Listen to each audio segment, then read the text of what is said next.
Uh, Welcome to the Delight in the Limelight podcast. I'm your host, Linda Ugolo, and today we have a special coaching episode.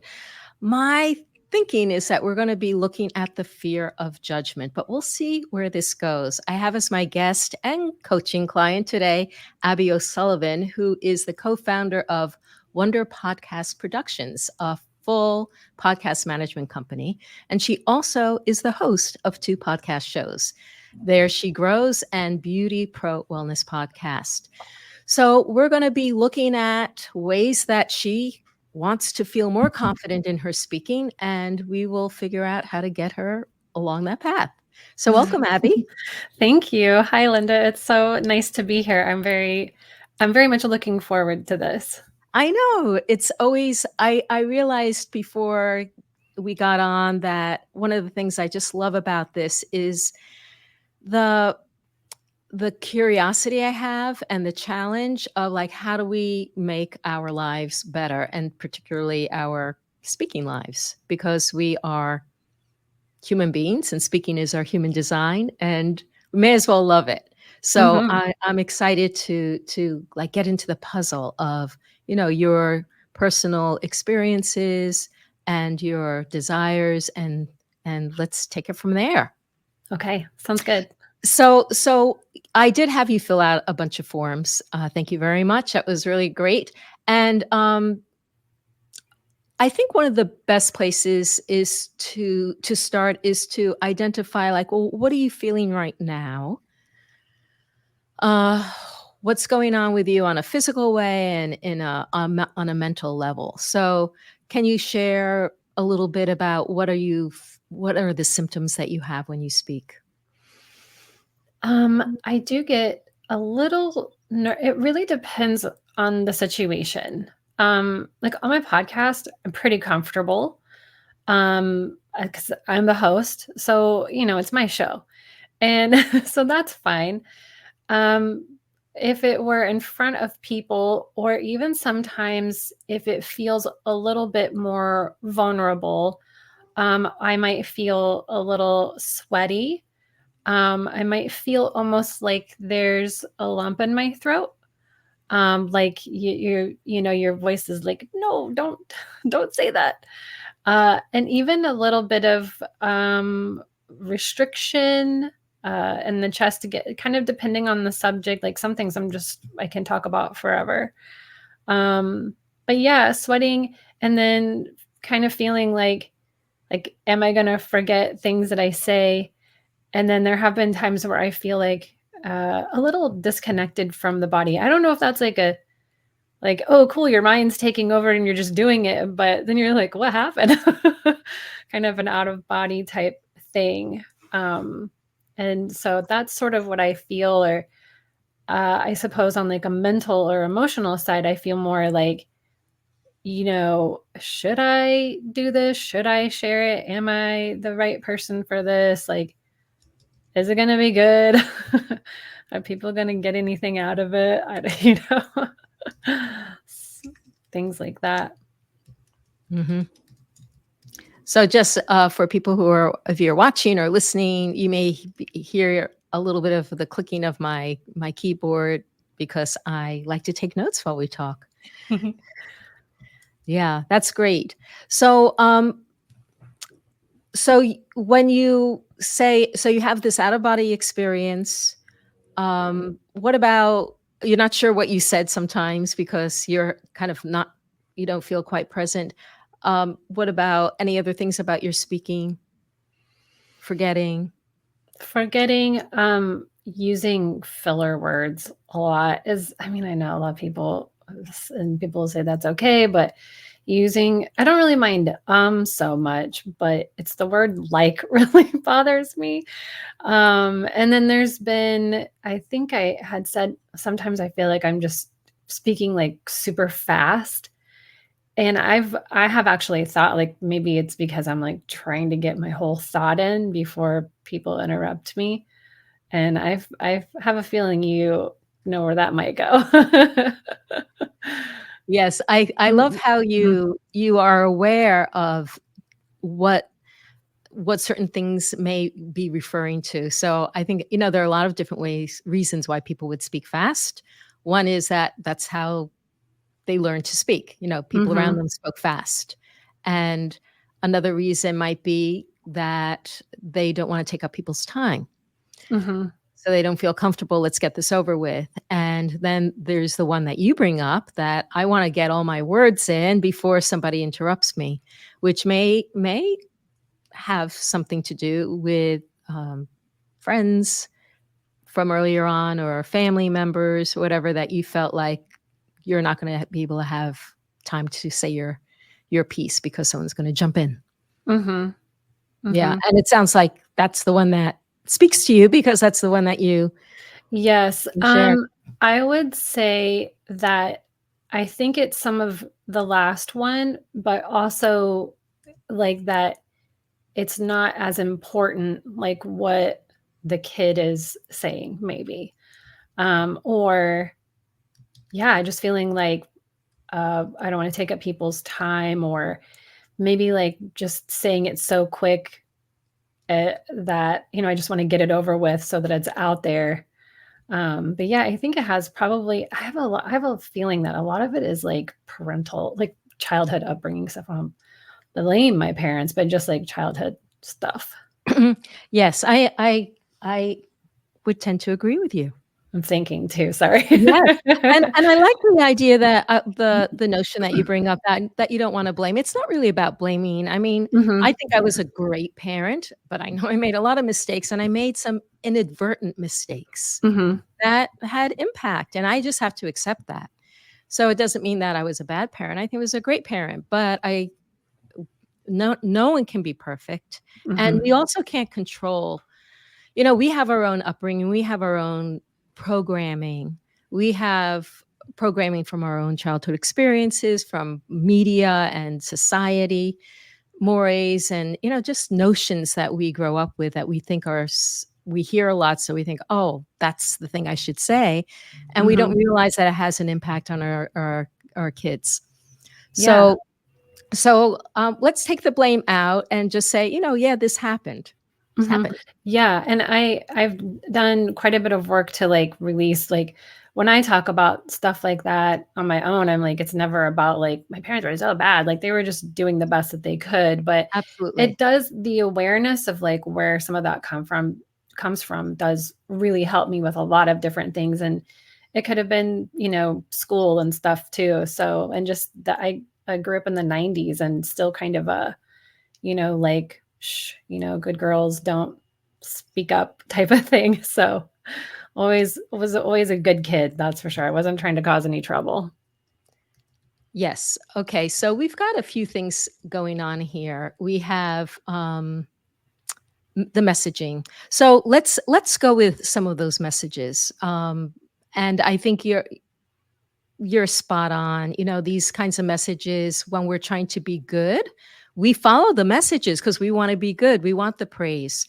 So if someone says good girls don't speak up, then you're going to be nice and quiet and be very amenable, be very easy to, control and manage. You're not going to be one of those bad kids who are, causing, Mhm.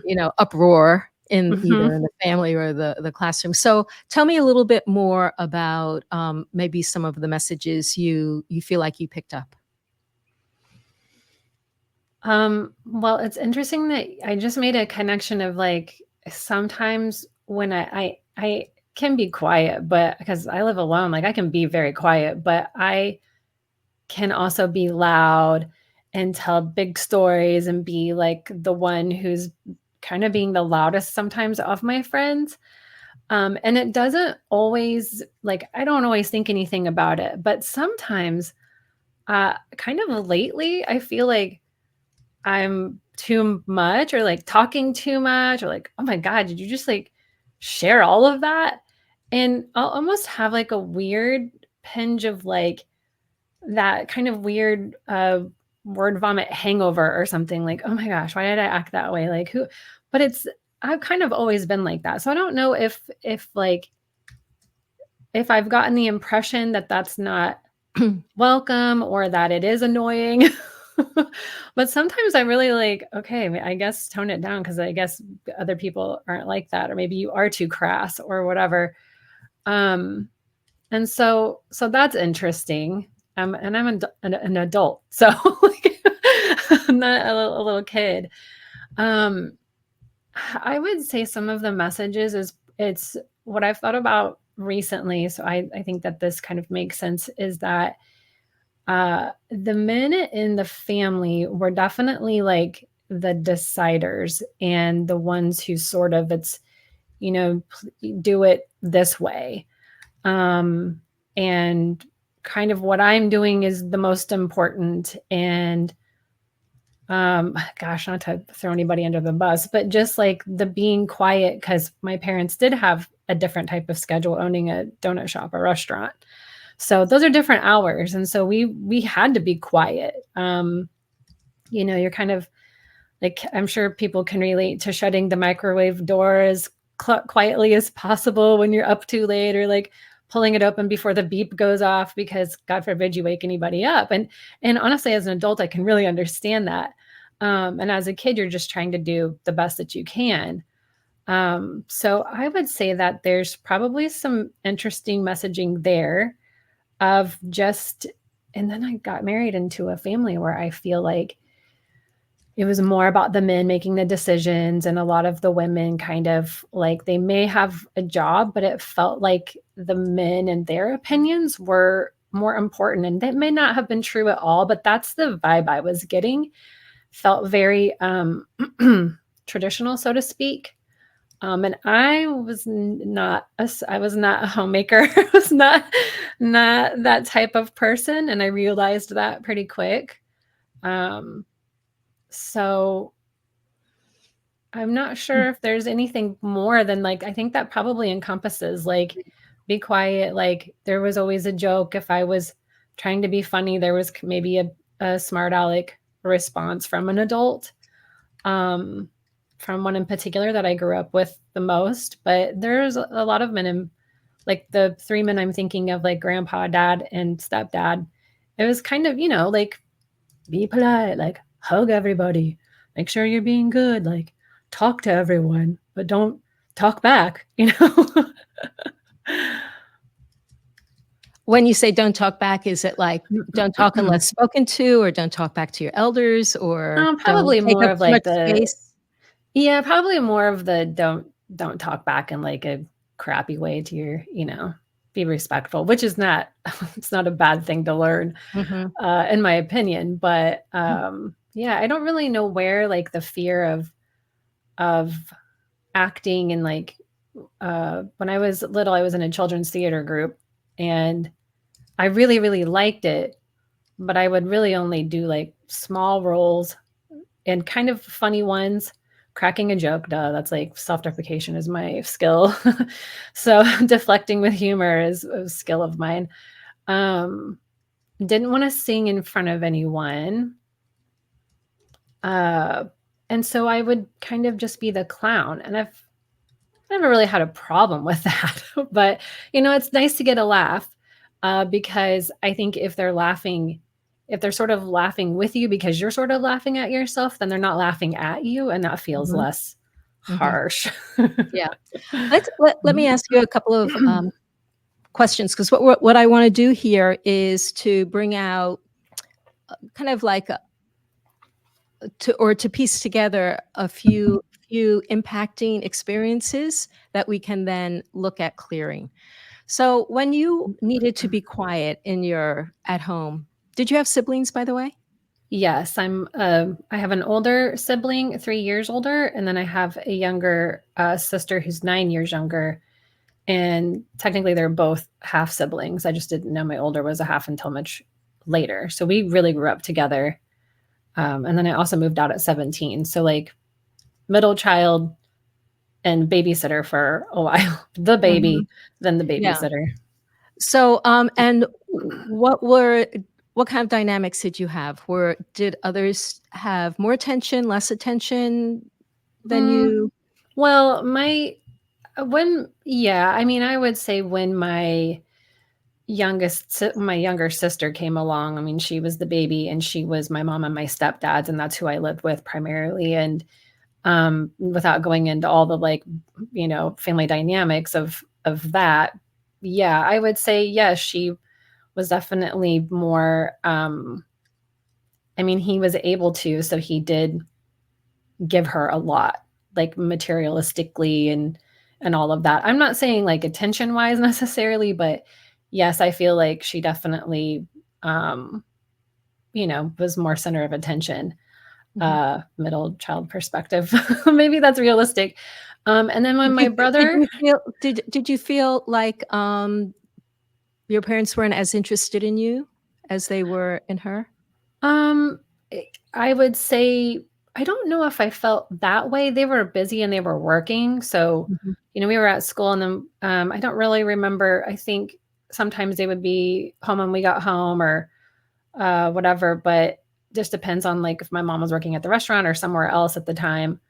Uh, but I just kind of remember being one of those kids, like you're just kind of, you're not completely on your own. Obviously, there's dinner time and there's things like that, but Mhm. you're definitely kind of entertaining yourself. Mhm. So I would say, yeah, maybe my mom's attention was more on her, and the attention that she got in terms of like kind of getting anything she wanted, But you not in know. any big way. Okay, Yeah. that's fine, Mm-hmm. that's fine. Did you ever get yelled at for being too noisy? Or Yeah. shutting the microwave too too um, loudly? Do you remember any of your family getting yelled at? I think that we got told to be quiet, quite a bit, but my mom wasn't really much of a yeller. Mhm. Uh, so, and my stepdad didn't necessarily enforce, it kind of went through my mom. Okay. So, Alright. And so you did have a relative who would call you a smart aleck. no, it was more that if I told a joke, then he had something else to say back to it that makes you feel like, okay, like I'm an idiot, or like their joke is better. They kind of have to have the one up. And so that's kind of more what it was, like, you know, just somebody else getting the last word, I guess. Mhm. Mhm. Thinking And they're funnier than a and kid. did you feel kind of like, oh, did you feel diminished from that? Yeah, it definitely made me feel stupid at times. And I know that that has made other people feel stupid at times too. But in Mhm. my experience, yes, it made me feel like, oh, okay, cool. I Okay. got And nothing. so were there any other times, let's say at school, where you felt ridiculed or bullied or a teacher didn't get you? Mm, Some kid made a comment to you that stuck in your head? yeah, I mean, there's a couple of things. I had a really good friend group that was very accepting of me. Like, I mean, think I was kind of a dork, but maybe not too much of a dork. So that was really great. So there was like the one-off person who was just kind of a bully to everybody, who like, said I had a big nose or something. And it's like, well, so did she, but like whatever.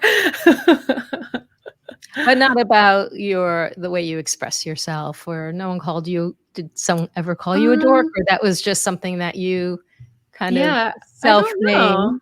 I don't know if anyone actually ever called me a dork. I do remember a couple of my friends' crappy boyfriends, like, having a problem with me, because sometimes I would be a smart aleck with them, and I would just say something sort of probably that they wouldn't have expected, or maybe I don't really know what I would say, but I would probably speak my mind about something, and then they would have something to say. I do remember that. Um, but nothing, not like a lot of that. Mhm. I'm trying to So if think you now. were going to, like, look back on your life and look at when you felt judged or that you were too much, would we say, the message of being told to be quiet a lot just because of the needs of the household and that you felt like you're supposed to be quiet. You obviously have an urge to kind of break out and make jokes and tell stories or whatever. Um, so perhaps that put a little damper on your self-expression at home just because you needed to be quiet a lot. Um, this relative that was kind of made you feel like an idiot when you would say something, and then the boyfriends of friends that Mhm. didn't like what you had to you speaking your mind. I mean, Which men. were men, men, they're all men, right? Uh, Oh, yeah, they are. and then not and also the message overall in maybe your family and also the family you had married into, that the men had the important things to say, women aren't as important. What you have to say isn't as important as what we have to say. Yeah. Yeah, and I'm sure that I'm not alone in that, and, I think I kind of th thought that that's the way. I mean, obviously, I was raised that way, so I think I thought that that was the way that that was supposed to be, and there was something about when I found my career in the beauty industry that, I don't know, I just don't. I think I realized, like, "Oh, actually, I don't agree with that." Mhm, So, that's mhm. interesting. Yeah. I'm just wondering how much it resonates with you, like, when I list these things, like, does that feel like, "Oh, maybe that is why I feel, you know, somewhat some self-doubt about expressing myself because I, always try to be a good kid and be quiet, and I got all these messages and the various families that women's ideas aren't as important. I've had some pushback when I've tried to take up space and be funny, Mhm. or when Yeah. does that Yeah, make it does. It does resonate. It does resonate, and I feel very strongly, like, right now in the present time of my life, within the last few years especially, that I want to shatter all of that completely. Mhm. You wanna shut up. You're done Mhm. with it. Yeah. I'm done with it. I'm very much like, no, women have a lot of awesome things to say, and sometimes men are great too. I'm not saying we don't need them, but they something that a thought that I have repeatedly thought is like, they've had the mic long enough. Like, I'm done. I'm bored.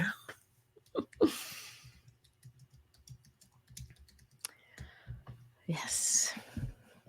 Okay. Let's do, let's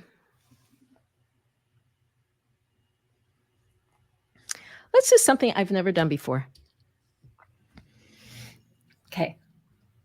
and then we'll do something that I have done before. What I'd like you to do is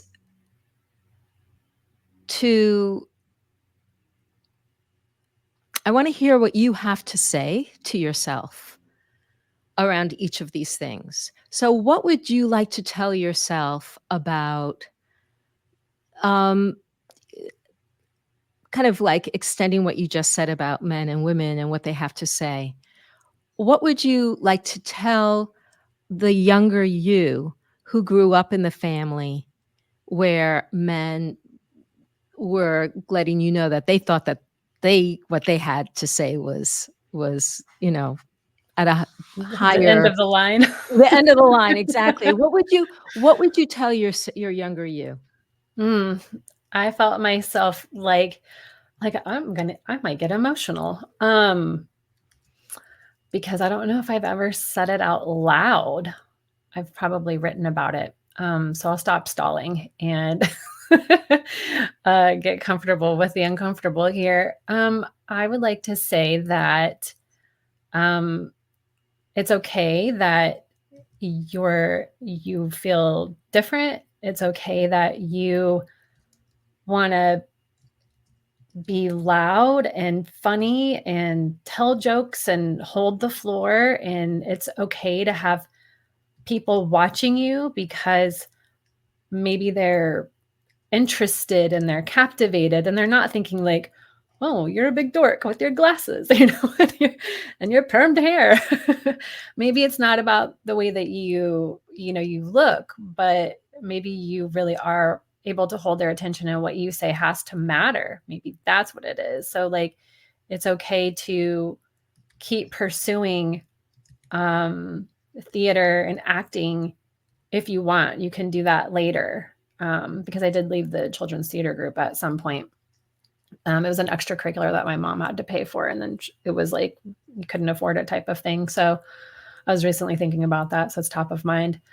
Um, like what you want to do is important. Your voice is important, and the jokes you tell are funny. Okay, like other people's jokes are funny too, but like you're also funny, and you deserve to have the spotlight. And there's nothing to be afraid of. And if people are judging you, then they're not your people anyway.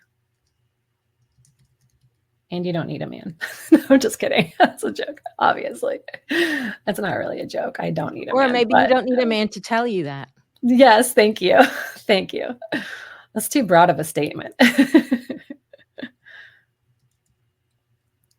All right. And what would you tell your younger you about that relative who was making you feel like an idiot? What would you like her to know? Because she didn't have somebody to help her through that moment. Yeah, I think so. It was my stepdad. So I grew up with him, and I've done a lot of thinking about our relationship. And I think what I could tell my younger self is that this this is the best that he can do in terms of interaction. And uh gosh, I think love language is too strong, but I have recognized how he shows affection, if you will. Um, and maybe that's it, but also like he's not better than you. He's not better than you. He's just another human being trying to do the best that he can with the tools that he's been given, that he, either didn't grow up with, grew up with, whatever. Um, One day you're just going to be out on your own doing your own thing, and you don't have to feel stupid about that anymore. He can't make you feel dumb unless you let him, essentially. Yeah. And like you don't need his validation that you like are, a funny person or a good person or a smart person or a successful person or anything. So I think that would be good. I think Okay, that and would let's be just nice. do one more about what would you tell your younger you uh, who had negative responses from your friends' boyfriends? Oh my gosh, I would tell them say something worse next time. Tell them exactly how you feel. Like, don't make a joke about it. Tell them exactly what's up. I mean, that may have been at the cost of like a friendship, and that's probably why it didn't happen very often. But these guys were not nice. And I probably could have just told them, like, you're not a nice person. And my friends deserve way better, but we were in high school, middle school, high school. So I think I would just say they don't even matter in the long term of your existence. And this is exactly who you're going to avoid later on in life. They will have done nothing with their lives except for treat people exactly the same as they are right now. So you just keep on with your bad self. You're a good friend. Okay, let's do a little bit of emotional freedom technique. Have you ever done that? Mm-hmm. Okay, so we're going to tap first on the outside of our hand, and you're going to repeat after me. I think what I'm going to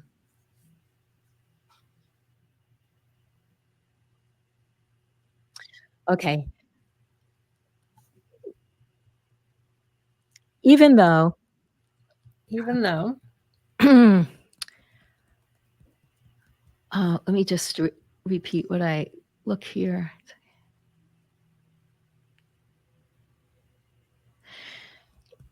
Even though I wasn't sure if it was okay the way I expressed myself. even if I wasn't sure that it was okay the way that I express myself. And people told me to be quiet. and people told me to be quiet. I love and accept myself just as I am. I love and accept myself just as I am. Even though my stepdad had these comebacks Even though my stepdad had these comebacks that made me feel like an idiot, that made me feel like an idiot, I love and accept myself just as I am. I love and accept myself just as I am. Even though I wished I felt more comfortable in how I expressed myself as a kid, Even though I wish I felt more comfortable in how I expressed myself as a kid. and I wish that people around me were more praising of me.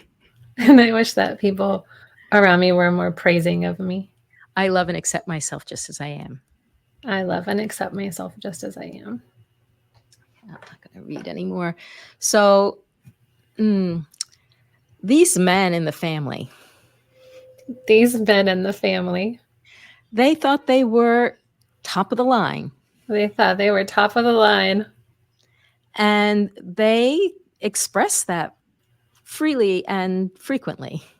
they express that freely and frequently. I really got the impression that they thought what they had to say was more important. I really got the impression that what they had to say was more important Than me, more important than me, more important than other women in the family. more important than other women in the family. It was very discouraging. Under the arm? I'm doing that right. Yeah. Yeah. It was very discouraging. I felt like nothing I said got me the proper respect. I felt like nothing I said got me the proper respect. It was it was frustrating. It was frustrating. And it made me kind of pissy. It made me kind of pissy. Did it? Yeah. I mean, where did they get off? I mean, where do they get off? It didn't seem fair. It didn't seem fair. It doesn't seem fair. It doesn't seem fair. And it's just not real. And it's just not real. I have as much to say as the next person. I have as much to say as the next person. My perspective matters as much as anyone else's. My perspective matters just as much as anyone else's. It was a very unfair system. It was a very unfair system. And of course, I know it's a bigger issue. And of course, I know it's a bigger issue. It's the patriarchy. It is the patriarchy. And we're working on this. And we are working on this. And I am personally working on this. And I am personally working on this. Because I don't want to be held back. Because I don't want to be held back. I don't want to be held back by any guy. I don't want to be held back by any guy. I don't want any negativity from a guy to make me feel less than. I don't want any negativity from a guy to make me feel less than. I want to stand up for myself. I want to stand up for myself. I want to know my true worth. I want to know my true worth. Independent of what any guy thinks. Independent of what any guy thinks. And if, by the way, if you want to change the wording, make it your own in any way, go ahead. Right? Yeah. This was my early programming. This was my early programming. But I am ready to break away. I'm ready to break it away. I'm ready to be free. I'm ready to be free. I'm ready to make my own rules. I'm ready to make my own rules. I'm ready to design my own life. I'm ready to design my own life. I have a lot to say. I have a lot to say. And I want to love the way I say it. And I want to love the way that I say it. I don't want to second guess myself all the time. I don't want to second guess myself all the time. I don't want to worry that I'm taking up too much space. I don't want to worry that I'm taking up too much space. I'm good about sharing space with other people. I'm good about sharing space with other people. I know I could get better at what I do. I know I could get better at what I do, but I'm just great the way I am. but I'm just great the way that I am. And I want to feel proud of myself. And I want to feel proud of myself. I want to enjoy the speaking that I do I want to enjoy the speaking that I do because there's part of me that really does because there's part of me that really does before my worry comes in. before my worry comes in. I want to stop worrying. I want to stop worrying. I don't want to be held back. I don't want to be held back. I want to just feel free. I want to feel free. What else do you want to feel? Tapping into your arm. Confident. I want to feel confident. Top of the head. I want to feel like Wonder Woman. I want to feel like Wonder Woman. Tell us about Wonder Woman. So Tapping here on the eyebrow. I think that means powerful, strong, and is On the side of the eye. Indomitable? Is that the word? Sure. Indomitable. Yeah, indomitable. That's right. Yes. I want to be, yes. Can't be beat. Can't be beat. I'm badass. Exactly that. And I even feel in myself in this moment how badass I am. And I do feel in myself in this moment how badass I am. It's such a good feeling. It is such a good feeling. And I want to feel this way more and more. And I want to feel this way more and more. I want to trust this feeling. I want to trust this feeling. That this is my natural habitat. That this is my natural habitat. And why not? And why not? This is my life. This is my life. And this is the life I want to live. And this is a life I want to live. This is the experience I want to have here. This is the experience I want to have here. I have a lot of ambition. I have a lot of ambition. I have a lot of impact to make. I have a lot of impact to make. And this feeling is my fuel. And this feeling is my fuel. And I'm so proud of myself. And I'm so proud of myself. I'm proud of how self-reflective I am. I'm proud of how self-reflective I am. How open-hearted I am. How open-hearted I am. How caring I am. How caring I am. And how funny I am. And how funny I am. I like how I bring fun to my life. I like how I bring fun to my life. And fun to my friends. And fun to my friends. And fun to my work relationships. And fun to my work relationships. Feels so good. It feels good. I love and accept myself. I love and accept myself. Just like this. Just like this. It feels so good. It feels so good. I'm so delighted. I'm so delighted. I feel so much freer. I feel so much freer. I'm excited about my future. I'm excited about my future. I'm excited about my future. I'm excited about my future. And stretch your arms up.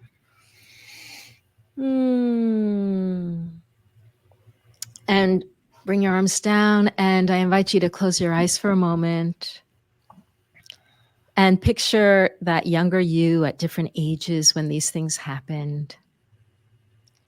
And I want to imagine that you are sitting next to that younger you, or you have her on your lap and your arms around her and you are hugging her, telling her how much you love her and appreciate her. And you think how wonderful she is and proud that she got through these times and became the gorgeous, wonderful, funny adult woman that that she led you to.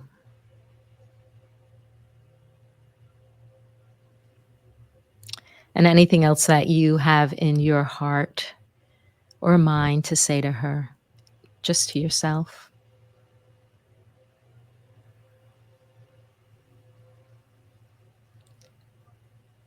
And then I invite you to imagine there's this beautiful healing elixir that is dropping down from the sky like a summer sun shower.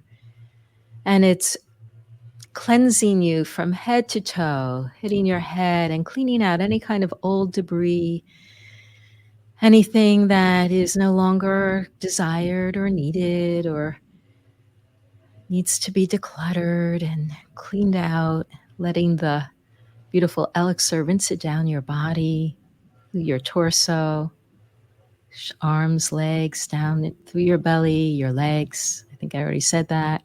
Down your feet into the earth where it waters and composts.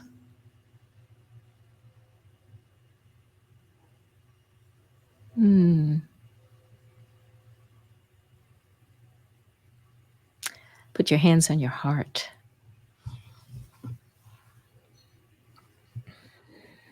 Take a couple of pleasurable breaths, ones that feel so good, like the most delicious food. And when you're ready, open your eyes.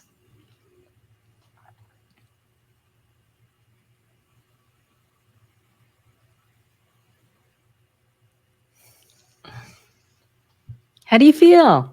What was that like? That was wonderful. That was really wonderful. That was a really, well, I can't wait to play it again and do it more. And just keep reminding myself. I feel like those connections are so interesting, and I don't know. When you said I feel pissy, I'm like, yeah, there's an underlying current, and I have made the connections about emotional unavailability and the men in my life and all of that, but I'd kind of forgotten about. Sorry, they're blowing leaves outside my apartment. I had kind of forgotten about like even the boyfriends, you know. So it's just it's funny that that that there's that kind of line of connection the whole way through. Even if I was even thinking like a mentor recently that I had who was a male, and there was the condescending and I'm like, why? So there's the lesson. Yeah. Yeah. And I think there's something about being able to be in the presence of people who don't have that awareness and not to feel triggered by it. Like, yep, there's one of those guys. But that it doesn't, but Yeah. you have your, I don't know if it's deflection or transparency that goes right through you. It doesn't affect, but it doesn't get hooked in. And so I think Yes, that one of your tasks will be to observe that as you come across men who have, some aspect of that kind of personality. Am I getting hooked by this? Yeah, baited is the word that comes to Baited. my mind. Baited into reacting, and it's interesting being single and trying to date these days. But because sometimes I'm like, I don't think we agree on these things, and it's just interesting. But I agree. I agree that you're right. That it's just kind of something that I have to be aware of, and because you can't avoid like every single personality for the rest of your life. You're always going to come across these people. So just being able to like let it sort of like roll off would be awesome, or add it as fuel to the fire. Yeah, or utilize or play with it. That it could be something that you recognize that because you did say at one point when I asked you, what would you tell your younger self? And it would be to say even more, like Yeah. to really tell it like it is. And so Yeah. you may look at how are the different ways I want to respond to this? How do I want to engage with this? And you don't have to do it in a single way, but you can play around. You can explore different ways to respond and come up with a whole lexicon of responses or Yeah. That will be an interesting exercise for me because I feel like in those moments, like words will escape me, and sometimes like it's just bad words that want to come out of my mouth. Like I just like I have nothing but like bad words and rage, or confusion, and it's that kind of like put on the spot thing. I always admire people who are really quick with like a snappy put them in their place thing. So that would be an interesting exercise for me to see if I can come up with some things that maybe then pop into my mind if I come across Not that I want to go looking for it, but just if I come across it. No, but I do feel like it's great to be prepared. So I always say, let's say when people are doing public speaking and they're doing a Q&A, that you always want to have a sense of what are the types of questions that are going to be asked and how would you answer it? And what is like your worst, what's the worst or scariest question that you can imagine being asked? And what would you say? So it's Yeah. good to be prepared. And also, like, I have a podcast episode on how to handle mistakes. And it's good to practice and envision how we want to be. So I'm going to give you two things to think about practicing aside from just observing how you are when you meet men or women, but it sounds like it's a Mhm. mostly a male thing.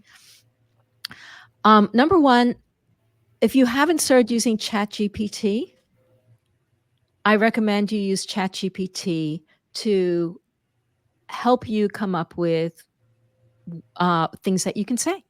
Oh, that's Say, so interesting. Yes. this Okay. this happened. This is what I said. What else could I have said? Oh, Or that'd be so fun. how could I say this in a positive and friendly way? How can I say this with a little more banter or I don't know what we're Gumption. gumption, yes. So use ChatGPT. I actually feel that this is one of the best uses of ChatGPT is how we can be a better human being Mm, because we don't know all the things to say. And ChatGPT really has some great recommendations. I love I that. I always use it when I have to write an email that feels like I need to bring in some kind of quote unquote feedback or criticism or something I'm not happy with or some any kind of hard discussion. I always go to ChatGPT and I say, "This is what I'm thinking of. What else would you recommend? This is how I want to be. This is how I want to come across."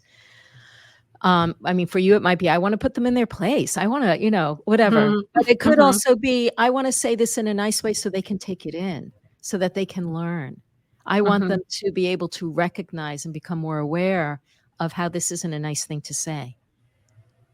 Yeah. So I encourage you to do that. And there was a third thing, and now I can't remember. So it was the observing, the chat GPT. Um, oh dear. I can't remember it, but I think I will remember it and I will let you know. And I'll also put it in the show notes. Okay. And I'm going to use this Happens as to a me too. teaching. I'm going to use this as a teaching moment for when you forget.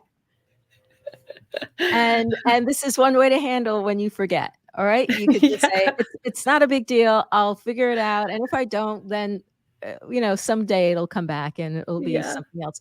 So, I'm glad so just before we get off, what are your takeaways from today?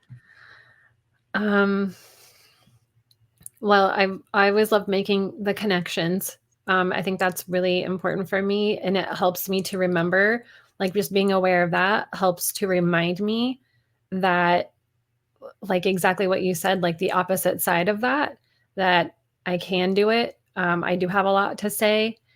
It just is super validating, to everything I've been thinking lately and how what I wanna do and how I'm feeling.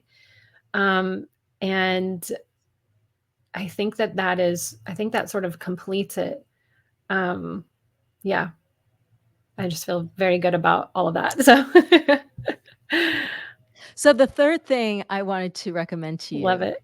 is to visualize, like close your eyes and visualize when something like this comes up, like like just in a feeling way, how do you want to feel when someone says a comment to you?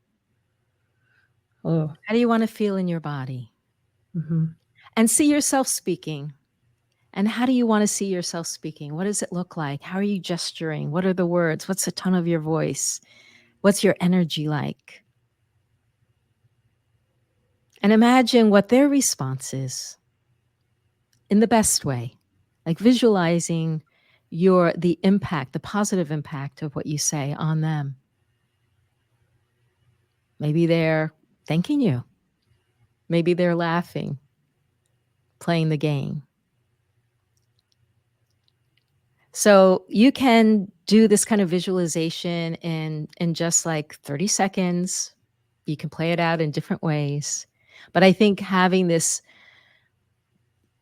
mental rehearsal is going to prepave your response, your ability to respond, your respond Mhm. ability, Mhm. I right? I agree. If I can play back old conversations in my head, I can certainly play other imaginary conversations in my head. Right, and you may wanna play back those old conversations and play them out the way like, let's say take 2, like in acting, "Okay, we're gonna do that Yeah. scene again. Let's do the Mhm. scene another way." Actually, there is one more thing I just wanted to, give a positive reflection for, which was your ability to recognize when you have an interpretation, and that there's always more than one interpretation, and we may as well find the best interpretation that we can from something. Yeah. Yeah. Thank you. Yeah. That helps. Thank you. I'll remember that too because, Yeah, and you did that several times yeah, during the it's easy course to of just remember things in, like, a negative way or, like, with a negative connotation, so, right, that if they said yeah. this, like you said this about your stepdad, if they said this, that means they felt this about me, but then you said, "No, Mhm. that it could be like, maybe that was I don't know if it was his love language, but he was doing the Yeah. best he could, and Yeah. maybe people are looking at me because they wanna hear what I have to say, and they're not Yeah. judging me." I'd never really thought of that until then, so Yeah. that I mean, it's not that I've never recognized that or thought of it, but definitely in that moment, I was like, "Whoa, well, what if, like, that's not the reason they were looking at you?" Exactly, That's exactly, and I amazing. think that is key, is to question our interpretations as we look back over our lives and come up with different ones, so that helps us with the release and letting it go. Yeah, thank you. Thank Yeah, you very much. yeah. So and thank you everyone who's been watching and listening along with us, and I hope that you got some great insights from this along with both of us. And if you are interested in getting coached on the Delight in the Lime podcast, do reach out to me at linda@lindaugalo.com or come onto um, my my website and you can message me there. And until we meet again, wishing you, Abby, and everybody else delight in all your limelight moments. Thanks.